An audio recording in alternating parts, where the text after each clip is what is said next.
হত্যাযজ্ঞ কখনো বন্ধ করতে পারবো না, বন্ধ করার সেই উপায় নেই।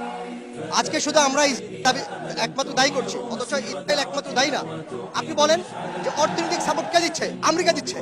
এরপরে আপনার বোমা বারুদ কে দিচ্ছে? আমেরিকা দিচ্ছে। ইসরায়েলের পুরো সাপোর্টটাই আমেরিকা দিচ্ছে। সুতরাং আমাদের ইসরায়েলের পক্ষে যেরকম, ইসরায়েলের বিপক্ষে যেরকম কথা বলতে হবে, সেম আমাদেরকে আমেরিকার বিপক্ষে কথা বলতে হবে। যদি আমরা আমেরিকার বিপক্ষে কথা না বলি, তাহলে এটা দুই মুখে আঠানো হবে।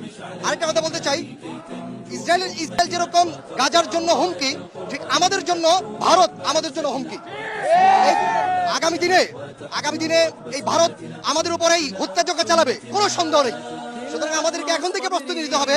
রাসূলুল্লাহ সাল্লাল্লাহু আলাইহি ওয়াসাল্লাম যে হাদিস বলেছেন, আইসাবাতান ইয়াহরাজাহুমুল্লাহু মিনান নার, আইসাবাতুন তাগজুল হিন্দ ওয়া আইসাবাতুন তাকুনু মা ঈসা ইবনে মারইয়াম।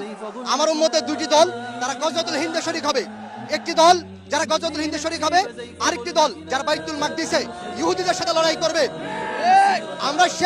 আমরা সেই যুদ্ধের জন্য প্রস্তুত আছি।